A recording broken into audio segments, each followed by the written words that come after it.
दोस्तों, आज की सच्ची घटना जो मैं आपको सुनाने जा रहा हूँ, इस सच्ची घटना को भेजने का श्रेय सुमित मिश्रा जी हैं। अमर उजाला में पत्रकार हैं, कानपुर अमर उजाला के लिए संवाददाता का काम करते हैं। उनकी रिक्वेस्ट थी कि यह कहानी मैं अपने चैनल समाचार तक पर आप सभी को सुनाऊं। तो मिश्रा जी, आपकी भेजी हुई कहानी को मैं आज अपने चैनल समाचार तक पर सभी अपने दर्शक बंधु के सामने शेयर करने जा रहा हूं, सुनाने जा रहा हूं। नमस्कार, आदाब, सत श्री अकाल दोस्तों, मैं हूं मोहित पांडे। आप यह सच्ची घटना को समाचार तक चैनल पे सुन रहे हैं। आप सभी से आग्रह है कि चैनल को लाइक, सब्सक्राइब और शेयर करना ना भूलें। पिछली कहानी में आप सभी ने भूतिया बस की कहानी को सुना, जो चाइना के बीजिंग शहर में घटती है। आज की सच्ची घटना जो मैं आपको सुनाने जा रहा हूँ, वह एक अवैध संबंध की घटना है, जिसमें एक करोड़पति पति की बीवी ने अपने पति को मरवाने के लिए सुपारी दिया और अपने ही प्रेमी से अवैध संबंधों के चलते उसकी हत्या करवा दी, जिसकी सच्ची घटना मैं आज आप लोगों के बीच में लेके आया हूँ। यह घटना कानपुर उत्तर प्रदेश की है। कानपुर चकेरी के कोयला नगर निवासी प्राइमरी शिक्षक राजेश गौतम सुबह सुबह मॉर्निंग वॉक के लिए निकले थे और पीछे से आ रही इको स्पोर्ट कार ने उनको धक्का मार दिया। और जैसे ही उनको धक्का लगा, वह इको स्पोर्ट कार एक बिजली के खंभे से टकरा जाती है और तत्काल ही स्पॉट पर शिक्षक राजेश गौतम की मृत्यु हो जाती है। कुछ देर के बाद जैसे ही राहगीरों की नज़र उनके ऊपर पड़ती है, तो राहगीर इसकी सूचना वहाँ के नज़दीकी थाना क्षेत्र सेन पश्चिम पारा पुलिस को देते हैं। पुलिस तत्काल मौके पर रवाना होती है। जैसे ही पुलिस पहुंचती है और बॉडी को चेक करती है, तो पुलिस को लगता है कि यह व्यक्ति ब्रॉड डेड हो चुका है, स्पॉट पे ही इसकी मृत्यु हो चुकी है। लेकिन पुलिस बॉडी को पोस्टमार्टम के लिए, पीएम के लिए नज़दीकी हॉस्पिटल में, सरकारी हॉस्पिटल के लिए भेजती है। इसके बाद पुलिस यह प्रयास करना शुरू करती है कि शव की पहचान हो जाए। शव की पहचान जल्दी हो जाती है, क्योंकि वह एक फेमस व्यक्ति थे, करोड़पति व्यक्ति थे, पॉपुलर व्यक्ति थे, जो रियल इस्टेट में पैसा लगाते थे, इसलिए वहाँ क्षेत्र में पॉपुलर थे। जल्दी शव की पहचान हो जाती है शिक्षक राजेश गौतम के रूप में। इसके बाद पुलिस मृतक की पत्नी पिंकी से बातचीत करती है, तो पिंकी यह कहती है कि और नॉर्मल जो देखने में लग रहा था कि एक्सीडेंट है, और पत्नी भी इस बात को स्वीकार करती है कि सुबह सुबह एक्सीडेंट में स्वाभाविक मृत्यु हो चुकी है। इसके बाद इस घटना में एक बहुत चौंकाने वाला मोड़ आता है। मृतक के भाई और भतीजे सरकारी सेवा में, मृतक का भतीजा था, तो वह नज़दीकी थाना क्षेत्र को यह सूचित करता है कि मेरे चाचा की मृत्यु स्वाभाविक मृत्यु नहीं है, एक्सीडेंट से मृत्यु नहीं है, उनकी हत्या करवाई गई है। इस पर वह नज़दीकी थाना क्षेत्र को एक सीसीटीवी फुटेज भी सौंपता है, जो अपने तरीके से वह अरेंजमेंट किया हुआ था। इसके बाद पुलिस 302 की धारा में मुकदमा दर्ज करके मामले की छानबीन शुरू करती है। हत्या के दृष्टिकोण से जब छानबीन शुरू करती है, तो पुलिस सबसे पहले जो है मृतक की पत्नी पिंकी के सीडीआर को खंगालती है, जिसमें एक्सीडेंट से चंद मिनट पहले मृतक की पत्नी पिंकी किसी एक शख्स से लगातार उस नंबर पे पिछले कई महीनों से बातचीत करती थी, और एक्सीडेंट से चंद मिनट पहले भी मृतक की पत्नी पिंकी से बातचीत हुई थी। जब उस नंबर के कॉल डिटेल को निकालती है पुलिस, तो उसमें पिछले कई महीनों से बातचीत का मसला निकलता है। इसके बाद पुलिस उस व्यक्ति को, जिसका नाम शैलेंद्र सोनकर था, गिरफ्तार करके थाने ले आती है, उससे पूछताछ शुरू करती है। तो शुरुआत में उसने पुलिस को गुमराह करने की भरपूर कोशिश की। उसने अपने बात से पुलिस को पूरे तरीके से संतुष्ट कर दिया। पुलिस को उसने बताया कि मैं एक राजमिस्त्री हूँ और पिछले सन 2021 से ही, दोस्तों मैं एक बात बताना भूल गया, यह घटना 4 नवंबर 2023 की घटना है, हाल फिलहाल की घटना है। जो है शैलेंद्र सोनकर ने बताया कि पिछले साल 2021 से मेरी मुलाकात जो है शिक्षक राजेश गौतम से हुई थी और मैं उनका मकान बनवाया था, तभी से मेरी जान पहचान है। अक्सर मैं उनके मकान पर भी जाता हूँ, वो रियल एस्टेट का काम करते हैं, तो और भी काम के सिलसिले में मेरी बातचीत तो होती रहती है उनकी पत्नी पिंकी से भी। इस सारी बात से पुलिस पूरी तरीके से संतुष्ट हो जाती है। इसके बाद पुलिस और सुराग तलाशने लगती है, लेकिन पुलिस के हाथ कोई सुराग नहीं मिलता है।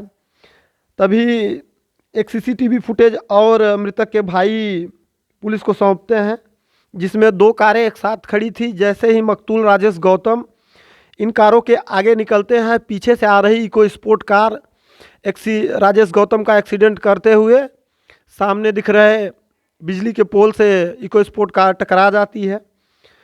इसके तुरंत बाद इको स्पोर्ट कार से 2 व्यक्ति निकलते हैं और पीछे से आ रही वैगनार कार में बैठ करके वो दोनों भाग जाते हैं, निकल जाते हैं। इसके बाद पुलिस जब जांच पड़ताल को आगे बढ़ाती है तो इको स्पोर्ट के नंबर की जब जांच की जाती है तो इको स्पोर्ट कार का नंबर जो होता है फर्जी निकलता है। लेकिन यहाँ कहते हैं कि अपराधी कोई न कोई सुराग अवश्य छोड़ जाता है। अपराधी वैगनार कार का नंबर जो असली नंबर था, सही नंबर था, उसके पहचान को नहीं छिपाए थे। तो जब वैगनार कार के नंबर की जांच की जाती है और असली मालिक तक पुलिस पहुंचती है, तो मालिक जो होता है वैगनार कार का मालिक बताता है कि 3 नवंबर के शाम को ही शैलेंद्र सोनकर ने उसकी वैगनार कार को मांग करके कहीं ले गया था। अब पुलिस का माथा ठनका कि हो न हो कहीं न कहीं इस हत्या में शैलेंद्र सोनकर का हाथ है, लेकिन वो पुलिस को गुमराह करना चाहता है। पुलिस शैलेंद्र सोनकर को गिरफ्तार करके थाने ले आती है और रंगारंग कार्यक्रम की शुरुआत करती है। दोस्तों, जो ह्यूमन राइट्स का टैगलाइन है, या एक तरीके से कुछ इस तरीके से कह सकते हैं कि मानवाधिकार के दबाव के चलते बोल भी नहीं सकते हैं और ये कहा भी नहीं जा सकता है कि किसी भी अपराधी को पुलिस मारती पीटती है। लेकिन बिना टॉर्चर किए, बिना किसी तरह से दबाव बनाए अपराधी तो स्वीकार करना नहीं चाहता है कि मैंने किसी घटना को कारित किया है।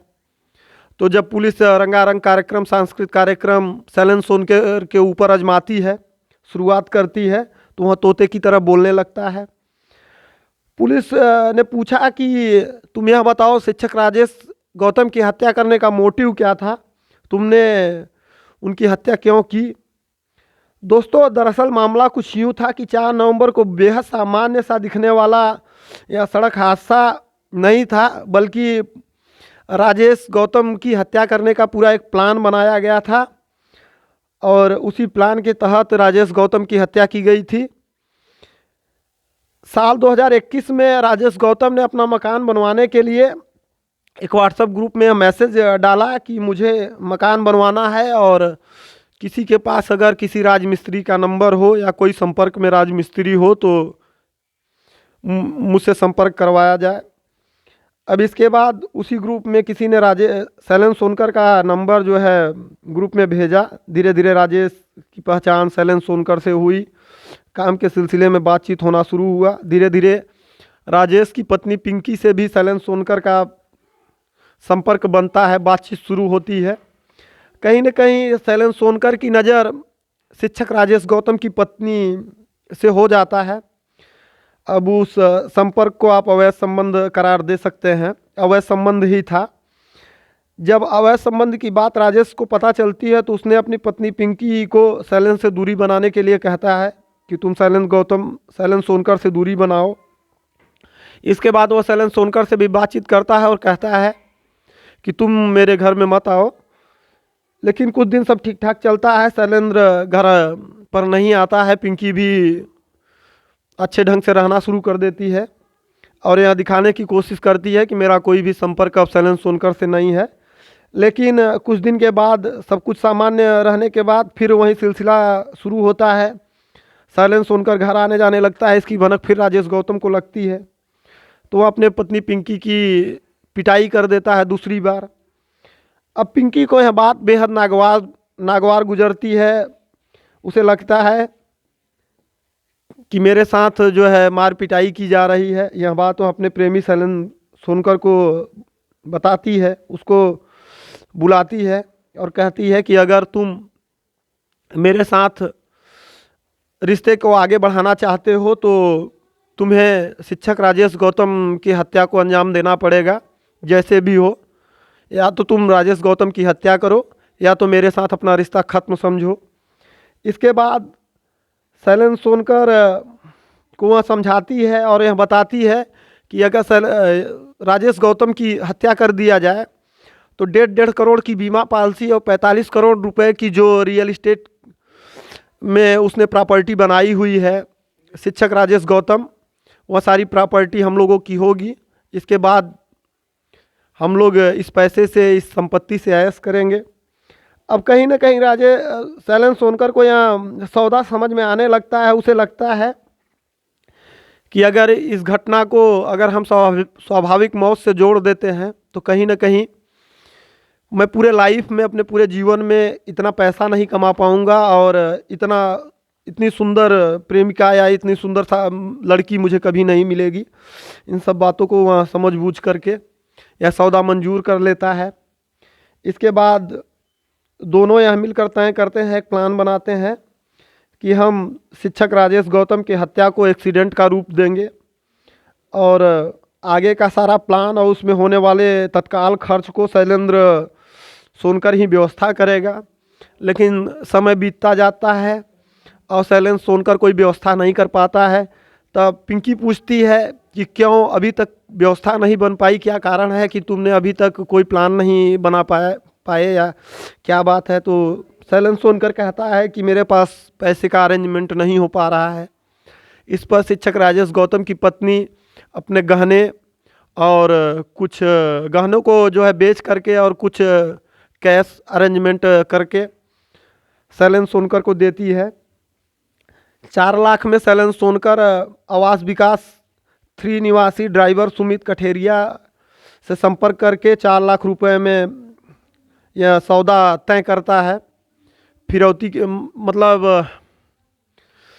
हत्या की जो राशि तय की जाती है उसको तय होता है कि 4 लाख अगर तुम लोग शिक्षक राजेश गौतम की हत्या कर देते हो तो 4 लाख रुपए मिलेंगे। इसके बाद इस रकम को वह सुमित कठेरिया को दे देता है और सुमित कठेरिया जो है अपने एक मित्र से संपर्क करता है और संपर्क करके जो है प्लान बनाया जाता है और 4 नवंबर को घटना अंजाम देने की बात तय हो जाती है।